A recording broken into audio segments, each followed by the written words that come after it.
abstract, and this one, and this is a great place to talk about the contrast between those two. Can I go backwards? No, I think we're good. Clearly abstract. But you know, it almost hints at representational though, because if it's a rock wall, I can see that. You can see that it's a rock wall. Yeah. The title kind of. He says it's truly Well, about if you look geometric at shape, apparently. Well, That's a- geometric rock that's a shape. block. This piece is Yeah, abstract. it's not, Yeah. it's the same depth as it is, wide. So it's the same width as you go all the way around it. It's a big, Square. yeah, it's a big tower. Well, this is one of the things I think is so great about art, is that everyone has a different response to it. The other thing that I think is interesting, I mean, for me, when I'm doing these two slides, I really think these two slides are interesting in contrast to one another. This has tons of rectilinear shapes, not a lot of curves. And then if you don't mind flipping it, all about curves, right? All about curves. And the curves really create a lot of movement in that one, whereas the other one looks to me much more static. So, I think that the use of the material too gives people an idea if they think it's, abstract or not. Or, I mean, organic might be something out of clay sometimes, although it could go either way, but sometimes metal might not seem as organic. right, that's a good point, is that you could take a very non-traditional material and create an organic shape or image with it. Yeah, that's really neat. I like that thought. Okay, so the next slide. Hello. This is a bunny. Yeah, this is the next slide. This is called Zephyr. It is also stainless steel. It's made by Lawrence Field. Now, the description says it has ribbons on it. I haven't seen ribbons on it for a while. This was commissioned by the city for the opening of Lakeview Village, and my guess is at one point it had ribbons on it, or maybe these are the ribbons that it's representing. But I didn't see any actual physical ribbons. Oh wow, he's back. All right. They're not answering the phone. Okay. I don't want to leave them out. So this is Zephyr, and it's, as I said, by Lawrence Field. I'm just getting right back on track here. It was commissioned by the city of Lake Oswego, and this is representing an osprey. And for those of you who, spent time outside in Oregon, osprey are those birds that look an awful lot like bald eagles. If you think you saw a bald eagle, but it wasn't quite a bald eagle, it was probably an osprey. And they build these huge, tremendous nests. I think one of the things I like most about ospreys is that they build nests that are very sculptural. So it's kind of cool to see a sculpture of an osprey, which is a bird that makes it just this, 5-6 feet across, giant stick kind of nests.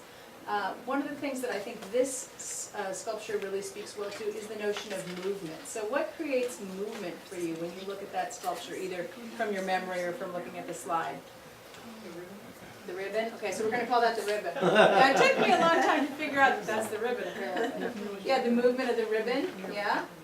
And also the position of the bird. The bird's in flight, right? And things in flight have to be moving, or that bird will fall down. So that's the osprey. What does zephyr mean? The wind? Thank you, Oh, Beth. wind. Okay. Like a red hot chili pepper song. Well, I knew she'd know, and I wasn't quite sure, so I thought I'd wait. I think this is a super cool sculpture because basically what this is I think by the same guy. Is this by the same guy that did that? Where's that one? Hardy. I don't Different know. guy. Yeah.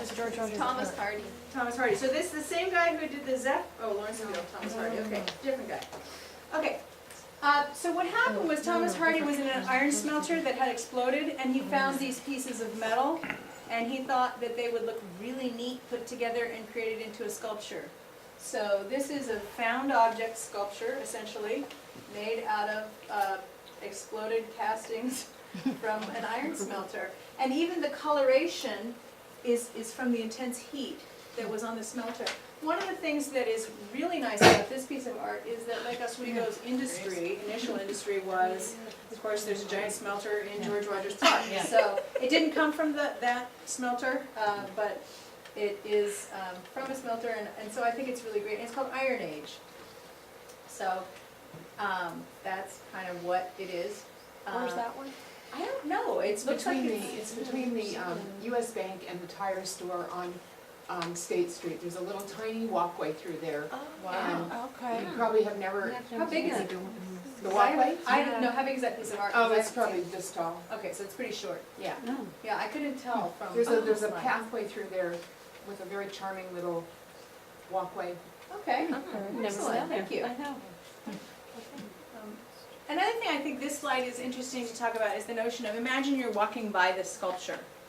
What do you think it is? Do you think it's sculpture? Do you think that it's, you know, something someone left on the side of the sidewalk?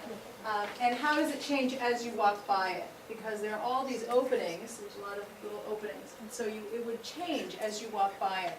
And that's really where contrast in sculpture comes up, is how does the light affect the sculpture? How does the weather affect the sculpture? Those big stainless steel pieces, when it's raining and cold, look awfully different than when it's a brilliant blue sky and sunny and warm out. So this is one where I think would be really interesting to talk about how a piece of sculpture changes as you look at it differently. And when you look at a painting, it doesn't necessarily change as much as a sculpture does. Sculpture brings you something different in the different ways that you look at it. Can I have the next slide, please? So this is one of those ones that won the People's Choice Award. This is made by a guy called Ken Pateki. And this is, remember I talked about we can build up or we can take down. So what this guy does, I think is most cool about this slide is how this guy makes these things, which is he makes a concrete mold essentially, or form, and he pours tinted concrete into it. And then as it's drying, he takes a giant spatula and he sculpts it. I just think that's such a, you know, it's kind of like frosting a cake or something, I get this imagination. So this is tinted concrete. The reason that an artist designed to look like terracotta, designed to look like clay. So the reason an artist will use concrete over terracotta is, of course, it's more durable. And so a lot of these sculptures that are made in clay and then cast or made to look like clay is because clay would fall apart, but that's what that's designed to look like. And that was purchased by the city in 2001. So, but I love the notion of this guy with this giant spatula making art. So, can I have the next slide, please? This is by the same artist. Does anyone know where this is? I Is that don't. by Lake Grove? Is that by Lake? It looks like it's by It's right Lake in front of Lake Oh, Lake Grove. Grove, okay. Yeah. Yeah, right, yeah, right. So let me ask you, what is this? What is this? Bench. It's a bench? Rams. It's a ram? Rams bench. Is it a sculpture? Oh. Yes. It's a sculpture and it's a bench.